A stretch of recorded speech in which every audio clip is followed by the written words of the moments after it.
Y yo que les repito, ya desde la Feria del Libro estaba en su lanzamiento. Vea, entonces, Repito la lección. Con el libro leído ya y todo. Bueno, muy buenas tardes a todos. Me siento con mucho honor de presentar este libro, que también lo escuché a Juan Esteban Constaín lanzando en la Feria del Libro, y fue de los primeros que compré en la Feria del Libro. Ya lo he regalado, lo he leído otras veces. Miren que lo tengo ya gastado como un mueble viejo, lo tengo. El autor, como todos saben, pues fue director del Tiempo durante más de 10 años, hasta hace muy poco, periodista de toda la vida en los más importantes medios del país, y se puede decir que representa al periodista colombiano como ningún otro. Es muy difícil entrevistar uno a un entrevistador, y sé además que a él no le gusta hablar de sí mismo, por lo que no hablaré más de su vida profesional y de sus premios, que se ganó todos los que hay en Colombia de periodismo, sino de este libro que nos ha regalado y que nos congrega hoy. Este libro, les quiero decir a todos, trata de la historia reciente de Colombia a través de sus últimos presidentes, con excepción de los dos últimos. Y para mí, como profesor y escritor de política, es un manual de ciencia política. Se lo he dicho a don Roberto varias veces, un manual comprimido, que eso es lo que es interesante hoy en día, que uno pueda leer en pocas palabras, y como buen periodista lo puede hacer, una historia de Colombia tan extensa, reciente, y también una historia de política colombiana. Aquí hay de ciencia política y hay de política.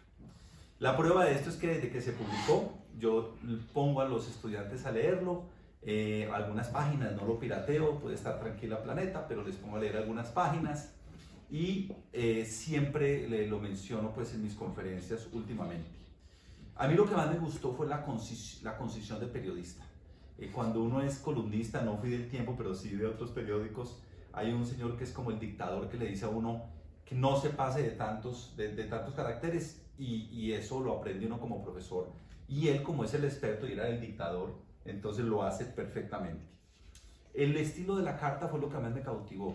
Él lo menciona en otra entrevista, que lo tomó de un libro de Plinio, también por sugerencia de Telles, y que es sencillamente decir a los presidentes, sin pretensiones de politólogo, sin pretensiones de historiador, las impresiones que tuvo al haber cubierto sus presidencias y durante todos estos largos años. ¿Yo qué es lo que recomiendo en este libro? Yo recomiendo que cada uno, no me parece que sea, hoy en día los libros no se leen mucho en orden, y este es uno perfecto para no leer en orden. Leer la introducción y escoger el presidente que a uno le gusta, con el que más se identifica, o el que más le tiene rabia, también puede ser. Y también yo digo que hay que leerlo al revés cada capítulo. En cada capítulo están las impresiones del autor y después unos artículos que hizo en su momento como periodista. Yo preferiría que leyeran primero los artículos, porque como siempre he dicho, esto prácticamente es una máquina del tiempo. O sea, don Roberto nos lleva ya a cuando pasó eso, y es muy importante para las personas verlo en ese sentido. Entonces, a los más viejos, como yo, les diría que lo lean primero en el orden que está. O sea, Turbay, Belisario, Barco, Gaviria, Samper, Pastrana, Uribe y Santos. Se los diría porque definitivamente esta es la forma pues clásica para los que vivimos esa época. Pero para los más jóvenes es diferente. Yo a los más jóvenes les diría, y se los digo a los estudiantes míos, leanlo de otra manera. Le contaba a don Roberto que ayer le puse a mis estudiantes a identificar estas caras, mis estudiantes de la carrera de Ciencia Política de la Nacional, donde dicto hace 28 años, y no lo reconocieron. No lo reconocieron, no, reconocieron a Uribe y a Santos, y pare. Entonces, yo les digo a los muchachos, lo que ustedes deben hacer es leer este libro para ver lo que ustedes llaman la precuela, porque la juventud pues ve como lo que pasa, la precuela. Esta es la precuela de lo que está pasando y hay que entenderla, y que definitivamente en las redes hace mucha falta esa perspectiva histórica, y es bueno que la tengan. Y como no se van a leer los mamotretos que les poníamos a leer antes, este es el libro perfecto para acceder a esa información. Bueno, este es el mundo al revés, es un politólogo entrevistando a un periodista. Entonces, yo no me atrevo a hacerle preguntas de periodista, le voy a hacer preguntas de politólogo, y quiero empezar pues a hablar de cada uno de los personajes de este libro. Yo voy a empezar, don Roberto, por el único que yo conocí, que fue Ernesto Samper, porque yo era, como era asesor de reforma política, pues ayudé a redactar la reforma política de ese gobierno, que finalmente se aprobó por allá en 2003, muy tarde, pero esa misma. Y me voy a concentrar en todos estos autores en lo positivo. Yo quisiera que las personas que nos están escuchando aquí y después que vean esta grabación, digamos, no piensen que fue pagado para hablar bien de la política ni nada de eso, pero sí es importante que en este momento de desesperanza en Latinoamérica, cuando el 50% de Latinoamérica nos dicen que apoyan la democracia y los otros 50% no, dicen que les es indiferente o que quisieran algo autoritario, porque es un momento de darnos cuenta que a través de este libro, él es muy crítico y hay partes que las leerá el lector en su momento, esas críticas, pero yo no voy a hablar de eso. Hemos tenido estadistas de talla mundial a quienes la ingobernabilidad consustancial del país los derribó, como usted dice, cual vaqueros en un rodeo a los pocos minutos. Entonces quisiera empezar, las preguntas generales van voy a empezar por Samper, que es el que yo conocí. Voy a leer lo que usted dice de Samper y le pido que nos amplíe esa imagen de este controvertido y a la vez grande político. Todo es extractado del libro. Entonces, usted dice de él: el buen humor, la capacidad de acercarse al pueblo, de tener amigos de muchos partidos, progresista de verdad. Y cuando habla, usted dice que tiene lucidez, gracia, claridad y profundidad. Y como usted dice, estoy seguro de que no tuvo nada que ver con el crimen de Álvaro Gómez. Yo saqué ese extracto. Este libro no es un libro de elogios, él es muy duro con los presidentes y más duro con los expresidentes. Pero yo quiero resaltar eso, que tuvimos estadistas y nos ayudaron a llegar adelante de una manera u otra a esta posmodernidad tan difícil. Entonces, esa parte positiva de Samper, don Roberto. Bueno, muchas gracias. Y muchas gracias a esta multitud por haber estado aquí para esto. Eso de hablar bien me recuerda una vez hace muchísimos años que yo fui con una amiga que tenía que tomar una foto instantánea, de esas de la época, que en los estudios duraba como 2 o 3 días y ella la necesitaba urgente. Entonces fuimos al Parque Chapinero, donde había los fotógrafos viejos que se meten ahí, y entonces a ella le dio un poco de susto y dice: ay, es que uno aquí sale muy feo. Y el viejito de la cámara le dijo: señorita, en esto de la fotografía, lo bonito sale bonito y lo feo sale feo. Entonces, eso pasa con los presidentes también. Hay lo bonito y hay lo feo. Entonces podemos hablar de Samper, lo bonito, pero también lo feo. Es decir, Samper, lo bueno que yo podría decir de Samper, que es a su vez lo malo, es que realmente era un estadista. Yo recuerdo que en un foro de Biarritz, donde iba Samper, que él lo organizaba con unas alcaldías francesas, una cantidad de líderes mundiales asistía a ese sitio, y Samper se echó un discurso magistral. Es decir, y yo pensaba: ¿qué tipo nos perdimos? ¿No? ¿Qué tipo nos perdimos? Era un tipo realmente extraordinario, era un tipo realmente inteligente, era un estadista de verdad, era un tipo con una noción del Estado y con una cantidad de criterios propios muy, pero muy importante. Y era el dirigente liberal de izquierda de verdad que me correspondió a mí durante todo este tiempo, porque con el paso de los años y el asesinato de Galán, se ha mostrado un poco a Galán como si fuera un liberal de izquierda, y nunca lo fue. Entre los dos era muchísimo más de izquierda, de verdad, un personaje muchísimo más popular, Samper. Lo que pasa es que Galán tenía unas posturas verticales inmodificables contra la corrupción, contra el clientelismo político, que fue lo que hizo que se abriera del Partido Liberal y que armara la disidencia del nuevo liberalismo, y que tuviera la valentía de enfrentarse al narcotráfico y la infiltración del narcotráfico con la política. Entonces, obviamente, su asesinato lo convirtió en un mártir de verdad, con justa razón, pero a veces se confunde con que ese era el liberalismo de izquierda y no era Usted, Samper. usted lo hizo un verdadero gobierno progresista, por el Sí, CISBEN y por sí, tantas sí, instituciones. hubiera podido hacerlo, no lo hizo, no pudo. Hizo el CISBEN y esto. Ahora, es imposible elogiar a Samper sin dolerse De lo que pudo ser. de lo que pudo ser y no fue porque el narcotráfico permeó su campaña, porque fue elegido con esa plata, porque lo pescaron desde el comienzo, fue el primero que le hicieron el debate público, no era el primero en realidad. Entonces, pues ese claroscuro hace mucho más dramática la historia de Samper. Muchas gracias. Y usted de Pastrana dice, alguien bien educado y un estadista hecho desde pequeño, con una nómina ministerial que sí era la de un gobierno histórico, lo que implica inteligencia, habilidad, liderazgo, astucia y por supuesto sus logros, el Plan Colombia y el descrédito internacional de las FARC. Sí, yo creo que hay una caricatura injusta de Pastrana, y es que Pastrana era un tipo superficial y light.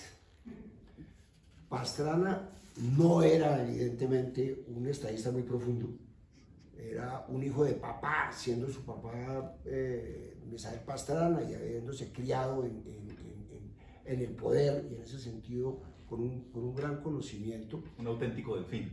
Era un auténtico delfín con una conciencia de sus limitaciones tal que se rodeaba de gente verdaderamente importante para gobernar bien.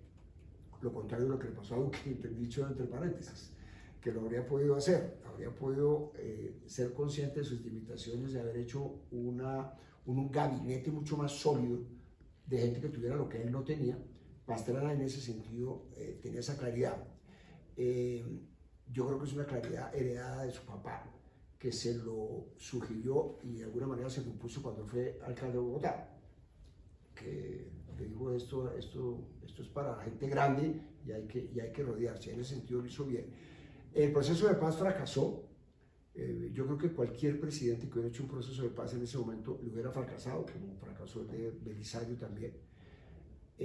Pero una vez que eso fracasó, o simultáneamente Pastrana hizo un acuerdo con los gringos, con el presidente Clinton, para hacer el Plan Colombia, que es una de las cosas más sofisticadas que se ha hecho en las relaciones entre Colombia y Estados Unidos. Y usted dice, sin el cual Colombia no hubiera sobrevivido. No, es imposible imaginarse el gobierno de Uribe sin eso, es imposible imaginarse la Colombia de hoy sin eso, y eso lo hizo Pastrana.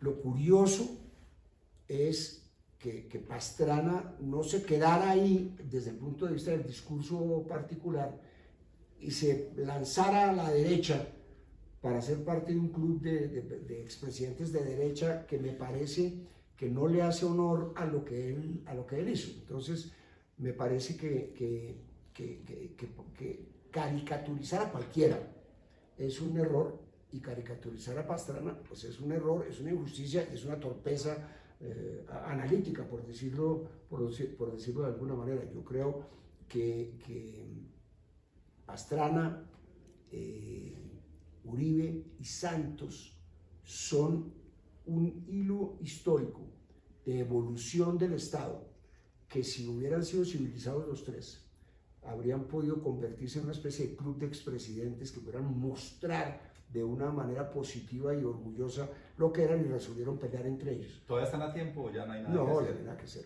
No hay nada que hacer. Bueno, hablando de Uribe, usted dice del presidente Uribe, a la vez tan controvertido y elogiado a la vez, el carisma de un líder arremangado que estaba ocupándose de verdad de los problemas esenciales del país. Habría que remontarse, esto me gustó porque es mi político favorito, el que usted hace menciona aquí, a López Pumarejo, si uno piensa en esa conexión tan particular entre un presidente y un pueblo. Ayudó a redefinir las fronteras ideológicas de la política en Colombia.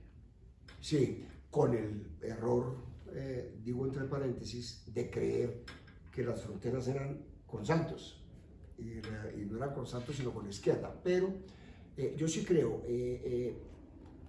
Uribe hace una cosa que es histórica, y es cambiar la forma de gobernar en el sentido de necesitar estar físicamente donde está la gente. y todos los presidentes desde entonces están haciendo lo mismo. Unos mal, otros peor, pero haciendo lo mismo, que es yendo a los sitios, haciendo sus consejos comunitarios como los hacía. El síndrome de Fuego de Una. Y no pasarle al tablero a los medios. ¿No? Él cambió la ecuación histórica. Hay unos presidentes que eran más cercanos a los medios, otros no, a unos les gustaban, otros los odiaban, pero finalmente la relación era una relación de pasar al tablero para hacer unos balances frente a los medios. Uribe resolvió gobernar como si fuera un reality y obligar a los medios a cubrir eso. Entonces él se brincó la intermediación de él, entre él y el pueblo de los medios, que es una cosa, no sé si consciente o inconsciente, pero inteligente. Casi que un pre-youtuber. Sí, es decir, el tipo dice, yo hago lo que yo sé hacer y lo hago de la manera como a mí me da la gana. Y ustedes registren lo que quieran, pero yo no voy a través de los medios a mandarle mensajes al pueblo. Él era al comienzo reacio y después absolutamente reacio a hacer entrevistas en medios impresos, por ejemplo. Porque él decía, yo no quiero pasar por el tamiz de un periodista para que él traduzca lo que yo digo. Yo quiero que la gente me oiga. Entonces, cuando él tiene certeza de que su voz llega, lo hace, y si no, no. Entonces es un cambio enorme y es un tipo, es un líder absolutamente espectacular por su dimensión. Yo no conozco a un dirigente colombiano, yo no sé cómo será la cosa con Gaitán, bueno, pero es una cosa impresionante lo que ha logrado y logra Uribe. Ahora, si uno ya va a desmenuzar el gobierno de Uribe, entonces ya se mete en problemas. Una cosa es el primer gobierno de Uribe y volviendo al tema que hemos tratado de las Fuerzas Armadas débiles y cuando se consideraba que este era un Estado fallido, que era lo que se decía hasta el final del gobierno de Pastrana, y ponerle un poco de orden a eso y hacer que las cosas funcionaran y llegar a doblegar a la guerrilla a punto de sentarla en una mesa de negociación, que lo logró hacer Santos, es una cosa. Después tenemos el desastre de la reelección, que fue un pecado en el que cayó mucha gente, de invitarlo a la reelección, porque la reelección, aparte de la reelección en sí misma, que cambió una cantidad de lógicas, de balances en la institucionalidad colombiana, que eso fue un desastre, también metió un tema de alta corrupción en el proceso de reelección en el Congreso, por lo cual mucha gente terminó en la cárcel. Y política y todo aquello. Exactamente. Y después una relación complejísima, rayana en ciertos delitos en la relación con la Corte, y después a la sombra de una política de seguridad, pues todo el desastre de un paramilitarismo que se veía innecesario para efectos de lo que lo crearon, y resulta que terminó siendo requete existente, y todo el tema de los falsos positivos, que fue el gobierno autónomo de los militares tomando unas decisiones macabras, y eso todo bajo el paraguas del mandato de Uribe. Entonces, yo sé que aquí solo estamos hablando bien, pero es complejísimo. A veces borraban con el codo lo que escribían con la mano. Es que yo no sé muy bien, pero digamos, ahora visto en perspectiva, porque yo en ese momento fui de los ingenuos que dudó si era conveniente que Uribe se reeligiera, eso fue un desastre. Eso fue un absoluto desastre, fue un desastre en el sentido de que se generó una especie de reyesuelo con unas facultades superiores a las que debía tener por cuenta de su inmensa popularidad y de su capacidad electoral, que era absolutamente inconmensurable y sigue siendo importantísima. Entonces no sé si la expresión es borrar con el codo lo que se hace con la mano, sino crear un ambiente que hace que las cosas tengan que salir mal obligatoriamente, porque cuando hay demasiado control sobre todo, pues no hay fiscalización sobre nada. Entonces, inclusive con magníficas intenciones, eso termina necesariamente mal. A usted le cuesta mucho hablar bien de Santos por la cercanía de Santos, es donde me tocó más buscar porque es cercano pues a la familia, pero usted advierte que usted no tiene amistad con él, desde el principio lo dice. Sin embargo, dice muy claramente de él, eficiencia y capacidad de configurar un equipo de trabajo del más alto nivel y sobre todo un político fascinado por la política, un jugador que juega por el placer insuperable de jugar. No pensaría eso de alguien que en principio era periodista, ¿no? ¿Quién era periodista? O sea, que venía del mundo del periodismo. Sí, pero él vivía en el mundo del periodismo y nació en el mundo del periodista, pero él nunca fue periodista. Nunca lo ejerció. En ciertos momentos los ocupó y columnista. Lo hizo bien, y además inclusive se ganó ahí los premios importantes y tal, pero él finalmente yo creo que era un joven privilegiado que decidió desde la adolescencia que iba a ser presidente de la República y lo logró. Entonces es todo un tránsito por una cantidad de cosas buscando el poder y buscando hacer un buen gobierno, digamos. Es difícil encontrar un tipo que se haya preparado más para ser presidente que Santos. Al final, como todos los presidentes en Colombia, lo logran menos de lo que quisieran y menos de lo que saben. En Colombia ha habido más estadistas que presidentes. Es decir, los personajes en sí mismos tienen una dimensión muy superior a la que finalmente tienen como presidentes, porque este país es muy complejo y a mi juicio ingobernable, y eso sucede.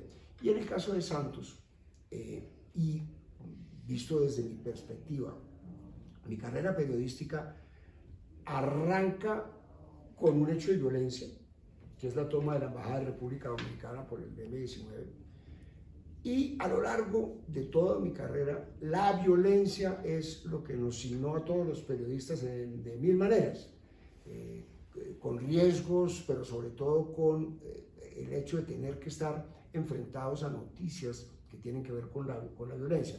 Y por eso, al final, digamos, de ese periplo, yo como director del Tiempo le he dado una importancia enorme a apoyar el proceso de paz de Santos con las FARC, visto como yo lo veía y lo veo como una línea de maduración desde Pastrana, o inclusive si uno va desde Belisario. Y casi desde el final de Turbay.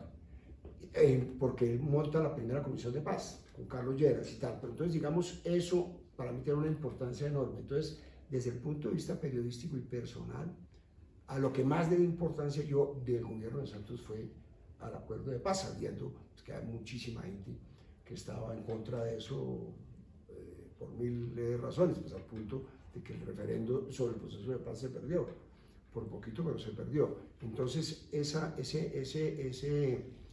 arco vivencial de arrancar con violencia y terminar con un acuerdo de paz me parecía a mí muy importante, y eso me acercó muchísimo a esa parte del gobierno de Santos. Usted no tiene capítulo de Duque, sin embargo le dedica un par de párrafos y dice: los resultados del gobierno de Duque son más positivos que los comentarios que suelen hacerse sobre su mandato, en especial si uno mira los contextos internacional y regional, a pesar de que no era ese estadista como todos los demás, ¿no? No, yo creo como todo, se hacen caricaturas de la gente y a Duque lo pintan como un imbécil sus enemigos, y no lo es. Es un tipo talentoso y con una cantidad de méritos, que llega a la presidencia brincándose 800 etapas, impuesto por Uribe y por el poder de Uribe y la necesidad de Uribe.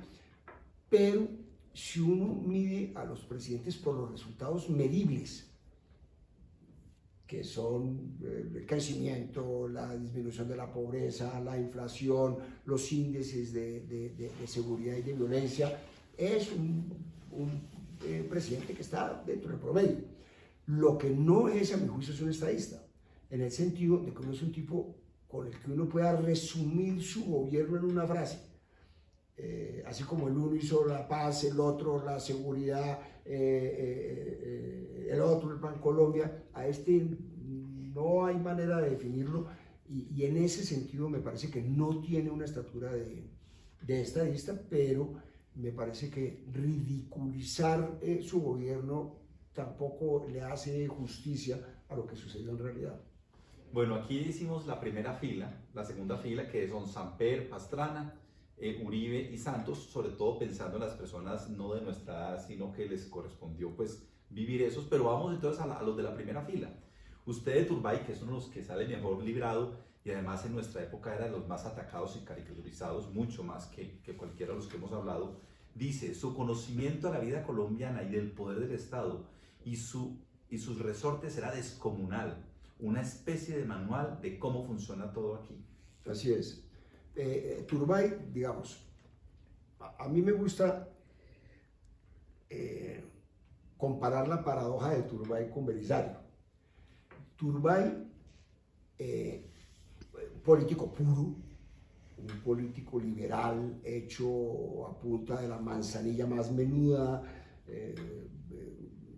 diputado en Faca o yo no sé en dónde, en fin, hasta presidente de la República haciendo la fila, con una cosa negativa que tiene bastante que ver con la, llamémosla, la oligarquía bogotana que manejaba la política, que un poco le pasó a Belisario de otra forma, y es la gente que salía de abajo. No era muy bien vista, y menos lo que un descendiente de lo que se llamaban los turcos. Este era un turco en un país xenófobo como este. Le pasó, guardar las proporciones, lo mismo que le pasó a Gabriel Turbay durante la época en que hizo la campaña contra Ospina Pérez y cuando se dividió el liberalismo con Gaitán. Entonces eso es muy importante para su personalidad. Hace la fila india, llega, es presidente y a él le toca y se deja absolutamente imponer de los militares un estatuto tremendo de seguridad, represivo a más no poder, porque los militares vienen heridos en un ala por las agresiones y las ridiculizaciones del M-19. Se ha robado las armas del Cantón Norte y ha hecho unas cosas que el ejército no está dispuesto a tolerar, y entonces le imponen un estatuto de seguridad que él lo hace sin ningún problema. Es decir, un presidente represivo desde el punto de vista, sometido bastante a las Fuerzas Armadas. Y en ese punto le toca la toma de la Embajada de República Dominicana, que es uno de los casos de tomas de rehenes más complejos, porque tenía todos los diplomáticos, entre ellos el nuncio, el embajador de Estados Unidos, todos, y el embajador de Israel, el embajador de Estados Unidos y el embajador de Israel hacían parte de gobiernos que tenían por principio que no se podía negociar con terroristas, no se podía negociar. Y Turbay estaba con unos militares diciendo: tomémonos a sangre y fuego la Embajada de República Dominicana, porque no podemos tolerar esto. Y Turbay, con un manejo diplomático y político de artista, logra desmontar la presión de los militares, o sea, que no se tomen a sangre y fuego el Palacio de Justicia, desmontar la presión de Estados Unidos y Israel fundamentalmente y de otros muchos de que no se pueda negociar con ellos. Negocia con los guerrilleros, negocia con Cuba, que era el gobierno con el que más enfrentado estaba Turbay, y logra un desenlace que es que sale esta gente libre sin que hubiera habido un solo muerto. Entonces, esa es una particularidad muy interesante de un tipo que podría haber aceptado que los militares se tomaran eso y un montón de muertos y se acabó el problema. Y usted que cubría el evento desde Alternativa, que era un medio de izquierda, además estaba pues agonizando, casi que lo salvó, dice usted, ese evento salvó Alternativa. ¿Ustedes cómo veían en ese momento, devolviéndonos el tiempo, cómo veían lo que estaba pasando? No, digamos, nosotros en ese momento, todo el mundo estaba en contra del episodio de violencia, ¿no?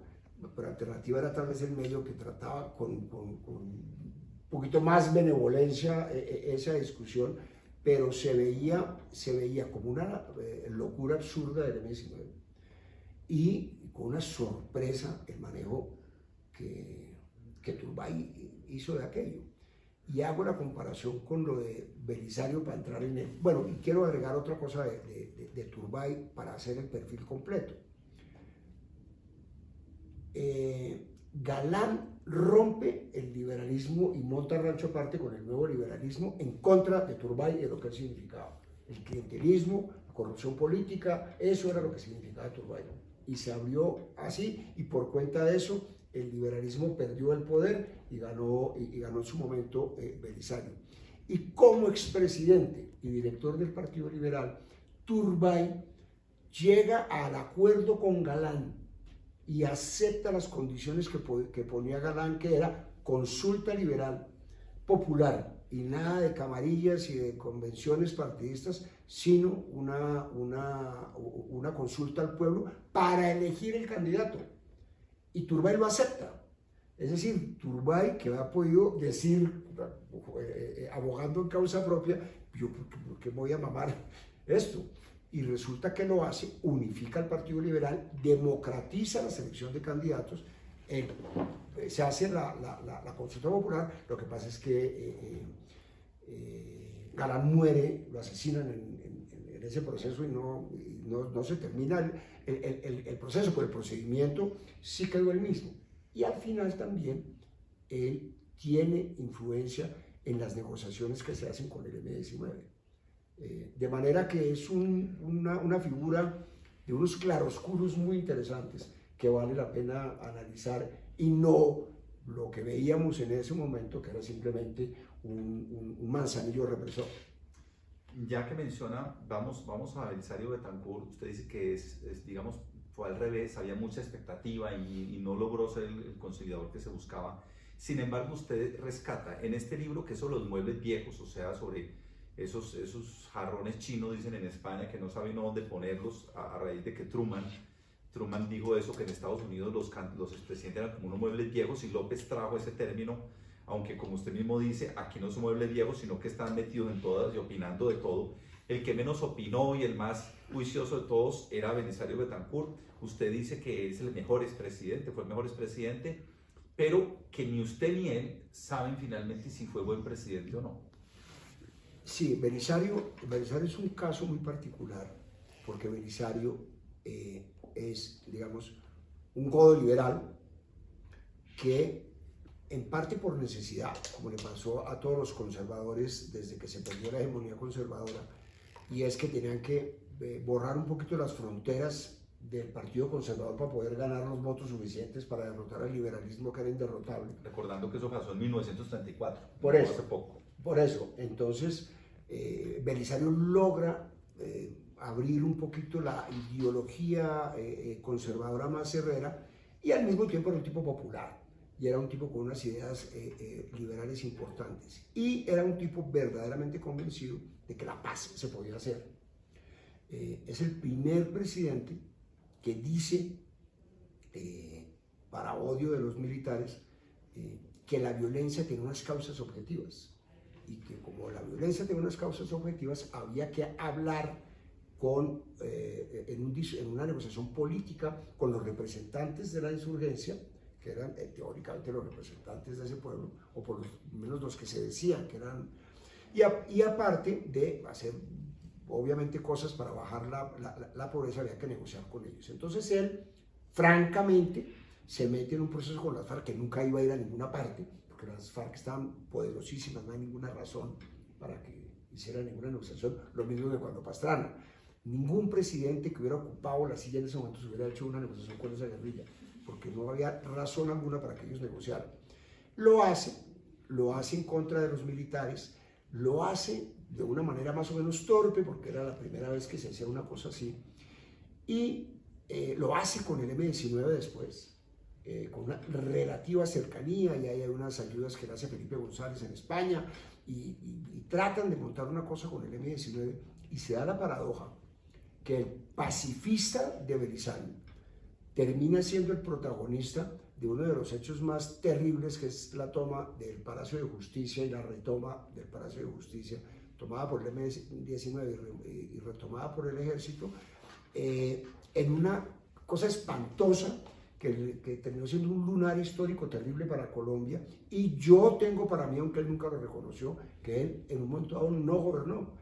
Yo estoy absolutamente convencido de que Belisario nunca hubiera tomado la decisión de tomarse ese palacio como se lo tomaron, y yo creo que él dice y asume la responsabilidad Primero porque es un tipo serio y dice que la responsabilidad es de él. Y la otra es porque si no lo dice tiene que reconocer que dejó de gobernar por un tiempo. Yo creo que eso le pasó. Entonces, el pacifista, bonachón, convencido de que se podía hacer la paz con unos fenómenos complicadísimos de violencia, termina liquidado por cuenta de un episodio de violencia en su gobierno que lo marcó toda la vida y lo seguirá marcando. Y en cambio el anterior, el represor, logra por arte de distintas cosas que todo funcione diferente y tener un resultado desde ese punto de vista positivo. Entonces digamos que es una paradoja terrible. Y yo creo que parte de las razones por las cuales Belisario dijo que nunca iba a volver a hablar y no lo volvió a hacer. Por ahí ocasionalmente cosas que tocaba hacer en el Partido Conservador. Y usted por eso dice es el mejor expresidente. Sin duda, sin duda. Sin duda, sin duda, porque es que solo participaba en las cosas para lo que podía ser bueno, no para joder, no para tener participación política, no para pelear con otros presidentes, no para que le dieran puestos. Entonces, en ese sentido, sin duda ha sido el mejor. En la entrevista que le hizo Juan Esteban Constaín en la Feria del Libro de Bogotá, ustedes hablaron mucho de Barco y decían que Barco es un personaje que tendría que ser más estudiado por su grandeza. Usted dice exactamente en el libro, si se miran las cifras y se estudian las cosas con reposo y con una visión un poco más profunda, su gobierno exhibe una cantidad impresionante de méritos y conquistas. ¿Por qué? Digamos, una para mí importantísima en su momento es que el país venía del Frente Nacional. El Frente Nacional, que como mecanismo de paz fue muy bueno en cuanto terminó la violencia, pero desde el punto de vista del manejo de la política, un desastre porque se rompieron las fronteras de liberales y conservadores, terminó siendo todo lo mismo y se volvieron los partidos, empezaron el camino para volverse unas máquinas electorales y nada más. Y Barco, un liberal de verdad, de esos que odiaban los godos, dijo, no, esto tiene que ponérsele orden, yo hago un gobierno liberal, con posturas liberales, con ministros liberales, no le doy participación a nadie por cuenta de que son conservadores y tal, y que los conservadores hagan una oposición. Y fue la votación más alta hasta ese momento. Sí, y entonces esa ecuación de gobierno y oposición era un acto de civilización política enorme para un país que ya estaba en un marasmo muy complicado desde el punto de vista de las ideologías, y lo empezó a hacer, e hizo una cantidad de cosas importantísimas en términos de poner las bases para la constituyente que hubo después, hizo una cantidad de cosas en términos de los parques nacionales, agrandándolos, de protección de eso, de respeto y reconocimiento de las sabidurías ancestrales de los indígenas, una cantidad de cosas muy importantes. Y en ese camino apareció la violencia impresionante del narcotráfico y el narcoterrorismo, que lo amenazaron con tomarse el poder y volver esto un narcoestado directamente, porque ya estaba permeado el estado de una cantidad de manifestaciones de narcotráfico. Y entonces, como a muchos presidentes en Colombia, o si no todos, le tocó desentenderse de lo que estaba sucediendo y dedicarse a eso. Le mataron 4 candidatos a la presidencia de la República, le tocó abortar una reforma política y de justicia importantísima porque ya está infiltrada por los narcos y tal. Entonces le tocó ponerse los pantalones, pero dejar de gobernar para atender lo urgente, y que lo hizo hasta donde se puede decir realmente bien. El presidente César Gaviria, usted es muy duro con él como expresidente, pero usted dice definitivamente un estadista. Algunas personas que he consultado me dicen, cercanas a él me dicen, no, yo creo que el presidente Gaviria nunca dejó de ser el concejal de Pereira, pero que eso le sirvió para ser buen estadista. ¿Usted cree también eso? No, digamos, los presidentes colombianos, los políticos colombianos nunca dejan de ser manzanillos de pueblo, todos. Pero, porque además es una condición indispensable para llegar a ser presidente, salvo que lo elija uno de Uribe o alguien así. Pero para llegar a ser presidente en Colombia hay que ser manzanillo de la manzanilla menuda. Gaviria, a Gaviria le toca, Gaviria es una cosa que yo nunca entendí tal vez porque no conocía el vínculo, pero Gaviria era un tipo que se hizo muy importante durante el gobierno de Barco, fue ministro de Hacienda y fue ministro de gobierno, y ahí se lanzó como una figura importante, él era un parlamentario muy conocido, y él que se iba a poner en la fila india, detrás de Samper, que era el orden, le había que hacer fila india, no sé qué. En una jugada que yo nunca entendí, debe ser porque no conocía los vínculos, se va de jefe de debate de Galán. Sin haber sido muy amigo de él. Para nada. Qué curioso. Ahora, ya Galán era liberal oficialista, digamos, porque se había acordado lo de la consulta liberal. Y ahí se brincó un poco la cosa. Y le toca ponerse en los zapatos de Galán muerto, que eso es una cosa complicada, y enfrentar a los narcotraficantes que lo estaban amenazando a él. La bomba del avión de Avianca y muchas otras cosas es por cuenta de las posturas de Gaviria heredadas de Galán contra el narcotráfico.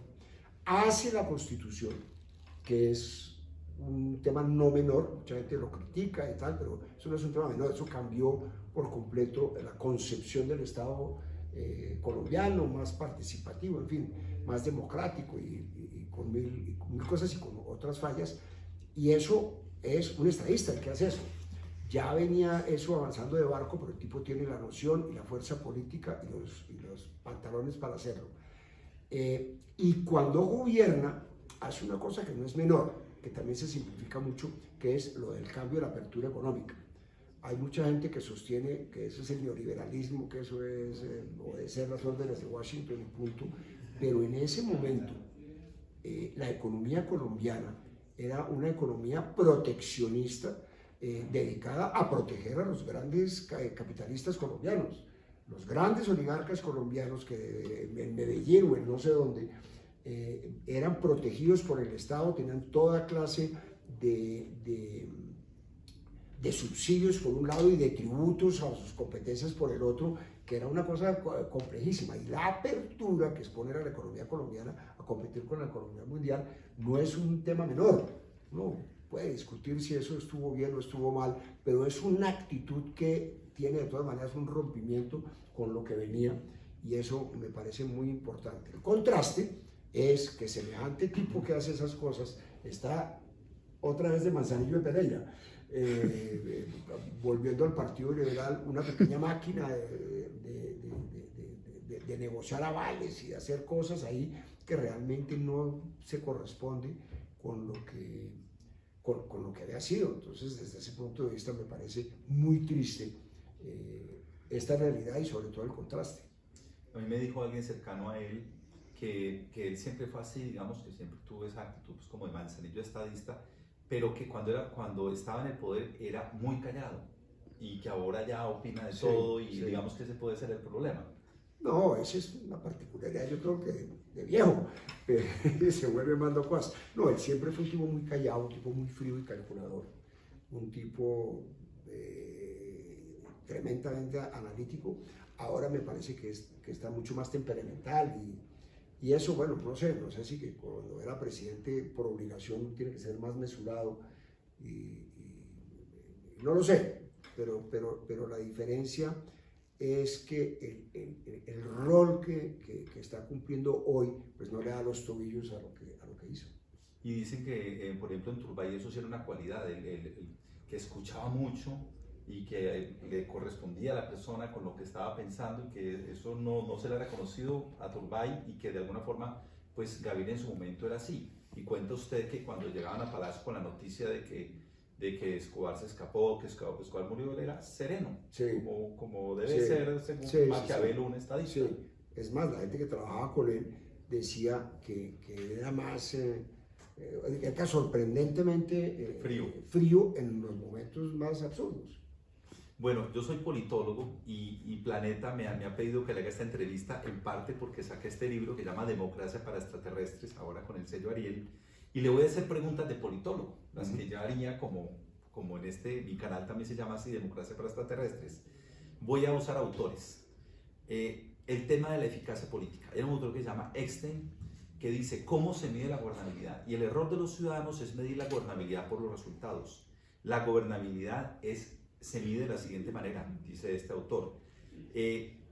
La capacidad de hacer frente a los retos que se le presentan y no por los resultados. Si fuéramos a coger estos 8 expresidentes, uno por uno, digamos, empezando por Turbay nuevamente, ¿cómo sería la calificación de haber hecho frente a los retos que se le presentan? ¿Lo hizo bien? ¿Sacó una nota de 4, de 5? Es muy difícil, ¿no? O sea, yo diría que Turbay y posiblemente Gaviria. Ahí tengo la duda también sobre Uribe, pero digamos, en términos generales, a todos los presidentes les quedó grande el puesto, a todos. Siendo grandes estadistas. Siendo unos tipos, unos personajes más importantes como pensadores y como políticos y como gobernantes. Digamos, López Michelsen, un tipo del otro mundo, un intelectual poderosísimo, pensador del carajo, político habilísimo y todo, y un presidente ahí. Es decir, eso es, y en general todos, es que decir que Colombia es un país ingobernable no es una frase efectista. En Colombia, como se ha dicho desde, no sé desde cuándo, desde que Colombia es un estado, hay más territorio que estado. En Colombia el estado, como lo conocemos, funciona en una parte del territorio y en otras partes del territorio funcionan unos elementos con un poder enorme de gobernabilidad en sus sitios y de violencia gigantescos que se enfrentan a los gobiernos y los ponen a parir borugos, es decir, eso es una cosa de verdad. Entonces yo no creo que haya habido, y sobre todo desde que el narcotráfico se enseñoreó aquí, no creo que haya habido una persona que haya podido terminar relativamente su mandato haciendo lo que quería hacer, mal o bien, pero ni siquiera mal. Y uno lo ve permanentemente. Lo vamos a ver ahora con Petro y con la gente de La Paz Total. Eso va a terminar poniéndolo a él ahí a sufrir. Si lo logra, una maravilla y pasará a la historia, pero todos con unas limitaciones enormes para seguir el rumbo que se trazaron por cuenta de las cantidad de factores de perturbación que hay en esa cantidad de territorio donde el Estado colombiano no funciona. Cuando yo dicto las clases de posgrado, tanto a abogados como a politólogos, siempre les pregunto cuál es el presidente que le fue más mal. Y siempre me dicen que fue el presidente Pastrana. Y después yo les hago un análisis de Fiskin, según el cual la gobernabilidad se mide por 4 puntos. La capacidad de reaccionar rápidamente, de hacer lo que en el momento era lo adecuado, de lograr la aceptación popular de las decisiones y de ser coherente con el tiempo. Y si uno mira el proceso de paz, que fracasó, finalmente él sacaba en mis clases, sacaba 0, digamos, en resultados, pero le iba muy bien en gobernabilidad, porque reaccionó rápidamente a una situación sin haberse posicionado siquiera, hizo lo que en ese momento todos los expertos decían que había que hacer, logró que la gente aceptara finalmente eso y fue coherente. Entonces, digamos que esa contradicción entre los resultados y hacerlo bien, usted si le aconsejara a alguno de ellos en su momento, vea, esto es lo equivocado, no ahora en retrospectiva, ¿usted qué le hubiera dicho a Pastrana? Tenía que hacer eso, ¿no? Era lo que tocaba. Yo creo que sí, es decir, cuando Pastrana y cuando Uribe, la única manera de hacerse elegir era a través del tema de la paz. En el caso de Pastrana, de una negociación de paz, y en el caso de Uribe, lo contrario, una campaña represiva en contra de los guerrilleros. Entonces, en el caso de Pastrana, que estaba en un momento donde ya se empezaba a hablar, y los militares colombianos empezaban a hablar de Estado fallido. Cuando se habla de Estado fallido y de esas cosas, la necesidad de la negociación era un imperativo, tanto a través de Álvaro Leiva, ahora tan famoso, hicieron los acuerdos con tiro fijo y lograron montar un proceso de paz cuyo anuncio fue lo que aparentemente eligió a Pastrana. Entonces, la implementación fue, digamos, de una ingenuidad muy grande y eventualmente de una torpeza muy grande, pero cualquiera que hubiera sido, repito, habría tenido que hacer algo parecido. Hay gente que dice que demasiado la zona de distensión, que en fin, las FARC no iban a hacer la paz. Y el presidente necesitaba ganar tiempo haciendo la paz. No había otra manera de gobernar. En ese momento, uno se encontraba por primera vez en la historia de Colombia con militares que le decían a uno: los guerrilleros se pueden tomar el poder. Eso era impensable oírlo antes. Y eso se empezó a oír desde Samper y con Pastrana, de manera que no era una cosa de poca monta. Entonces, claro, haciendo de técnico el lunes siguiente uno puede decir cualquier cosa, pero en el momento era lo que tocaba. Yo creo, a pesar de que había mucha gente que está en contra, pues yo sí creo. A mí como politólogo no me gusta la futurología, pero estoy seguro que los que nos están oyendo quisieran que usted especulara un poquito. Los últimos 10 minutos hagámoslo. ¿Cómo hubieran sido Álvaro Gómez, Luis Carlos Galán y Horacio Serpa como presidentes? Uno a uno. Arriésguese, por favor. No tengo la menor idea. ¿Usted alcanza a decir que Galán no iba a hacer lo que se esperaba? Eso sí alcanza a No, decir. lo que pasa es que Galán no era lo que mucha gente decía de él, que era un liberal de izquierda.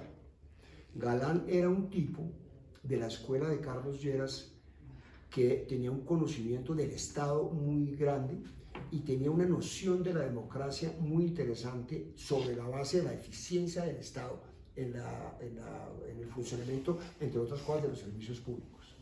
Entonces, Galán era un tipo que yo creo que hubiera desarrollado el Estado colombiano de una manera muy positiva y democrática, en el sentido de los servicios públicos, repito, que consideraba él que era absolutamente fundamental. Por ejemplo, que hubiera agua en todos los municipios colombianos, pero también los servicios de salud y de justicia, más que ningún otro. Entonces yo creo que hubiera sido desde ese punto de vista, muy posiblemente un estadista muy importante, un tipo transformador del Estado en ese sentido. Pero repito, a la vuelta del primer año le había tocado enfrentar a los mismos narcotraficantes como una fuerza descomunalmente destructora, que era el narcoterrorismo, y hay que ver eso cómo lo hubiera podido manejar, no tengo ni idea. Usted hace una muy bonita referencia a Álvaro Gómez, y en eso coincide pues con la biografía tan excelente que escribió Juan Esteban Costaín. Y usted decía, ya era como, sin haber sido presidente, ya era un expresidente más allá del bien y del mal. Sí. Pero ¿cómo hubiera sido como presidente? No lo sé, yo creo que mucho mejor de lo que sus críticos hubieran dicho, porque a Álvaro Gómez le pasó una cosa que tiene un grado de justicia y un grado de injusticia, y es, Álvaro Gómez era, digamos, el símbolo de lo más radical y violento de la derecha conservadora, hijo de su padre, considerado también uno de los monstruos de la derecha tradicional colombiana, y lo fue. Y Álvaro Gómez no solo fue el símbolo, sino que de verdad fue un alfil de eso, sin duda. Pero digamos, señalar a Álvaro Gómez como el responsable de la violencia es quitarle ese mérito a los liberales también, porque al final había de los dos lados gente igualita, pero del otro lado, que pensaban exactamente lo mismo en un país en el que desde el siglo XVIII, al comienzo del siglo XIX, la única manera de llegar al gobierno era matando al contrario o derrocándolo. Y así fue, y toda la violencia que terminó en la época de la violencia que después desemboca en el Frente Nacional después de Rojas, es una cosa violentísima de gente muy sectaria de ambos bandos. Álvaro, después cambia su personalidad, o por lo menos es mi percepción, y se vuelve un tipo supremamente liberal en sus conceptos, pero ya nadie le creía. Y nunca le creyó, es que él quedó estigmatizado, quedó jodido en ese sentido, y es muy difícil saber qué tipo de gobierno habría hecho. Es un tipo mucho más conciliador de lo que el perfil registra, un tipo más liberal de lo que el perfil registra, pero digamos encasillado, y por eso Barco lo derrotó en su última verdadera opción de ser presidente, lo derrotó de una manera, pero me queda muy difícil saber qué tipo de presidente hubiera sido, no lo sé. En cambio, con Horacio Serpa, usted sí se imagina más o menos cómo hubiera sido. Yo creo que Serpa hubiera sido un mal presidente. Yo creo que Serpa era un buen caudillo, un muy buen segundo. Nunca le vi dotes de estadista, era un tipo muy inteligente, un tipo muy popular, un tipo de izquierda, pero digamos, me parece que siempre fue un segundo, y el último tramo, el segundo de Samper, casi llega a la presidencia, atajado por Uribe, pero digamos, yo le tuve mucho afecto, yo fui muy amigo de Serpa. Serpa era un tipo extraordinario, un tipo meritorísimo, lleno de talentos y de vainas, pero no creo que hubiera sido un tipo que pudiera estar a la altura de manejar un potro de estos. Muchas gracias. Yo quiero, para terminar, agradecer a la Librería Garabato, que organizó este evento, que tiene su sede aquí en la Biblioteca Luis Ángel Arango, a la Biblioteca Luis Ángel Arango, a la Editorial Planeta, que gestionó esto, a Marco especialmente, y por supuesto a nuestro invitado, a don Roberto Pombo, porque esto, como dije al principio, esto es una clase de ciencia política. Yo, que soy profesor, lo firmo, y una clase de historia política colombiana, así que esperamos el segundo libro. Bueno, eso sí, espere, tiene paciencia.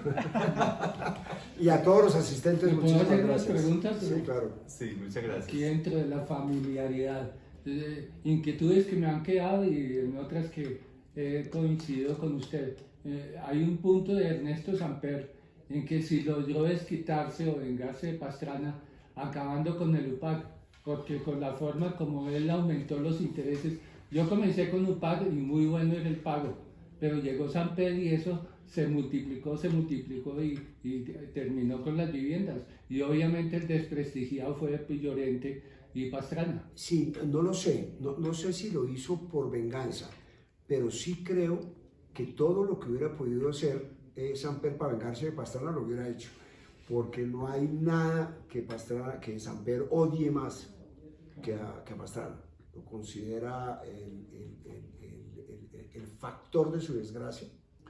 Entonces, no sé si en este caso específico lo fuera, pero estoy seguro de que si pudo haberlo hecho para fregarlo, no lo dudaría. Bueno, la segunda pregunta. Pregunta. Son tres. La segunda pregunta es la imagen de Pastrana, obviamente, como usted la ha analizado, obviamente quedó muy mal. Dicen que es el peor presidente, que no hizo nada por la paz, pero si él no le hubiera quitado la máscara a los guerrilleros, a transformarlos de campesinos humildes a terroristas, entonces no hubiera seguido ese proceso con Uribe, porque Uribe llegó a la presidencia diciendo cómo les va a dar todas las ventajas a esos terroristas, y efectivamente eso fue por lo que votó el pueblo por Uribe. Eso lo dice muy claramente. No, de acuerdo, digamos, hay una parte, hay dos etapas. Hay una primera etapa donde él no los trata como terroristas, sino como amigos. Sí. No como amigos, como interlocutores varios. Sí. Y entonces él habla con tiro fijo y se acercan y hacen eso, y eso termina mal. Él va montando simultáneamente el Plan Colombia, que es para fortalecer a las Fuerzas Armadas, justamente para cascarle a la guerrilla, fundamentalmente al narcotráfico también, pero fundamentalmente a la guerrilla. Pero también hay una cosa en la que se monta Pastrana, yo creo que con inteligencia inevitablemente, y es el atentado de las Torres Gemelas. con el atentado de las Torres Gemelas, el terrorismo se volvió el enemigo universal por instrucción de Estados Unidos y de todos sus países amigos. Y Pastrana, que en ese momento, yo creo que con inteligencia lo consideró fundamental, desenmascaró un montón de cosas de la guerrilla, mostró la cara terrible, le hizo una campaña negativa en el exterior que funcionó muy bien, pero yo sí creo que lo más importante y definitivo en todos los sentidos es haber fortalecido a las Fuerzas Armadas en el Plan Colombia con Clinton. Y la tercera, la última, es que la imagen de Turbay en cuanto a la toma del Palacio de República Dominicana salió con una imagen favorable de buen negociador, pero la imagen de Belisario, inclusive ahí tengo los comentarios de Juan Gozaín y de Alberto Casas, la imagen de Belisario obviamente fue que acabó, que no aceptó la justicia, que se lo tomaron, que todo. Pero yo digo, el medio ambiente, digamos, de Turbay para negociar fue una camioneta. Nadie se dio cuenta cómo negoció. Pero en cambio, con Belisario, todos los medios de comunicación, hasta entrevistaron a Reyes Echandía llorando. Presidente, sálvenos, porque... Y eso se enteró todo el mundo por los medios de comunicación, mientras que con Turbay nadie se enteró cómo fue la negociación. Yo creo que eso es parte de la habilidad. Claro. Parte de la habilidad, es decir, aceptar hacer una negociación con toda la prensa del mundo, porque estaba toda la prensa del mundo en la Embajada de República Dominicana, y que la negociación se hiciera entre una ambulancia y que nadie se enterara de lo que pasaba ahí, eso es de un político muy hábil. Bueno, tenemos entre el público a Estela Milán, la entrevistadora de los escritores, y queremos darle la palabra para una pregunta. Muchas gracias. Tengo un delicioso trasnocho por cuenta de los muebles viejos. Esta mañana tenía una entrevista de esas que uno llama dura, y después de terminar un libro gordo, grande, sobre la historia política de Venezuela de los últimos 20 años, estos muebles viejos me estaban haciendo cocos y los destapé anoche. Y quiero desde ya abrir una pregunta espero una conversación que podamos tener sobre escribir cartas, sobre escribir misivas, sobre comunicar a otros. Generalmente se escribieron cartas últimamente en las guerras. Ya no se escriben cartas. Y se escribían cartas que los ciudadanos y ciudadanas del mundo incluso tomaban como prótesis. Estos muebles viejos, ¿cómo los han recibido? No sé, los muertos yo creo que bien, o relativamente bien, y los vivos mal. Sí. Porque los presidentes y los políticos, en su inmensa vanidad, Sí. siempre consideran que los elogios son muy pocos y que las críticas son injustas. En su condición narcisa, por Entonces, ejemplo. sí, pero entonces, digamos, el único que me contestó fue Santos, Sí. para puntualizar que había cometido unos errores y unas cosas y tal. Lo de las cartas es un truco Sí.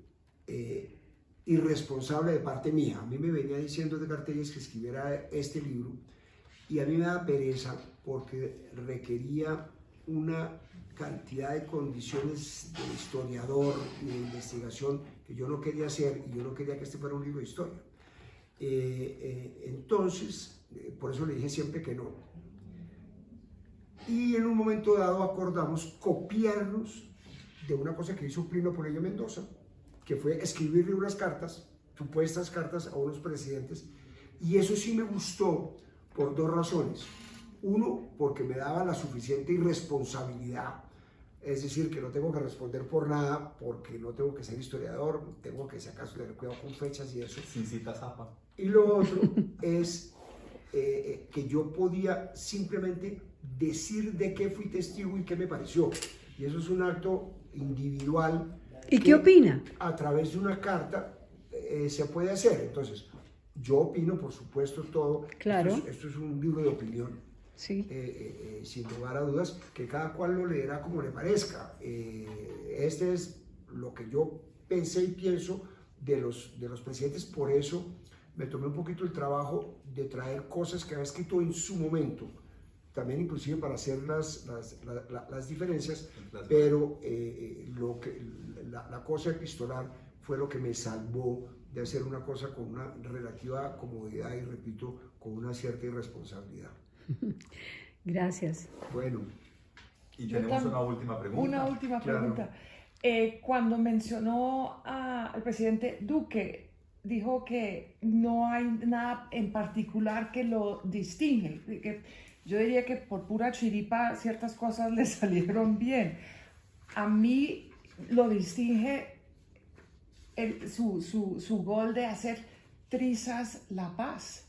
No hubiera sido un acto de estadista de realmente continuar con la paz. Para mí, como alemana, hubiera sido como un presidente, cae el muro y viene el siguiente, no, subámosla de vuelta y dividamos Alemania. Sin duda, yo estoy de acuerdo con eso, y digamos, yo creo que una de las cosas en las que se equivocó Duque fue eso.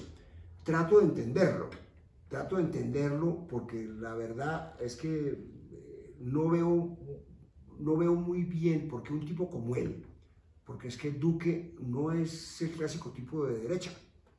Él es un tipo de derecha, pero no es el clásico. Yo creo que esa es una concesión que él le hace a Uribe, y creo que eventualmente puede haber sido la condición puesta por Uribe para respaldarlo. Porque Uribe sí lo tenía como un punto de honor, hacer trizas el proceso de paz.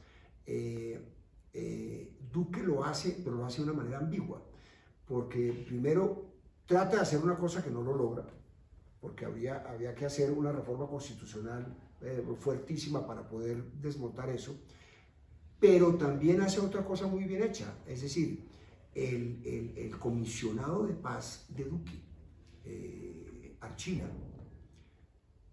ejecuta de una manera súper eficiente todo lo que a esa secretaría le correspondía en desarrollo de los acuerdos de paz.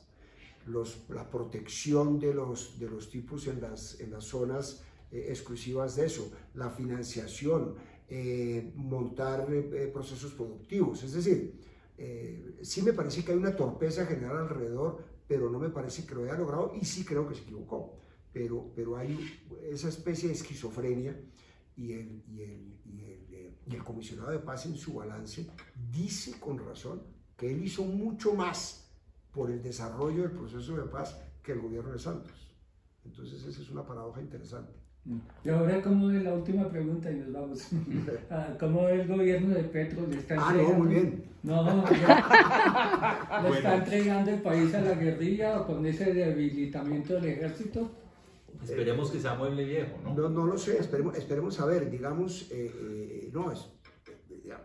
una cosa es opinar sobre el gobierno y otra cosa es ver qué es lo que va a pasar. No tengo ni idea qué va a pasar. Yo creo que ya hay un cambio fundamental en una cantidad de cosas de las cuales el país no se puede devolver. Yo creo que hay cosas que quedan en la agenda colombiana por cuenta de Petro, como por ejemplo el intento de transición acelerada al cambio de producción de energía a energías limpias. Creo que hay un cambio prácticamente sin regreso de utilizar el presupuesto nacional para la financiación vital de las personas que están en extremado grado de pobreza, que eso ya hace parte del ideario inclusive de la extrema derecha. Eso es un hecho incontrovertible. La otra parte es qué pasa con Petro. Yo creo que Petro es muy poco competente como ejecutor. Y creo que está haciendo una apuesta complicadísima en el tema de la paz total, que yo creo que le va a salir mal, y en ese sentido yo creo, ojalá no suceda, que es muy posible que los factores de violencia que él recibió vayan a terminar al final de su gobierno siendo mucho más fuertes de lo que eran. Espero equivocarme. Okay, listo. Bueno, muchas gracias. Muchas gracias.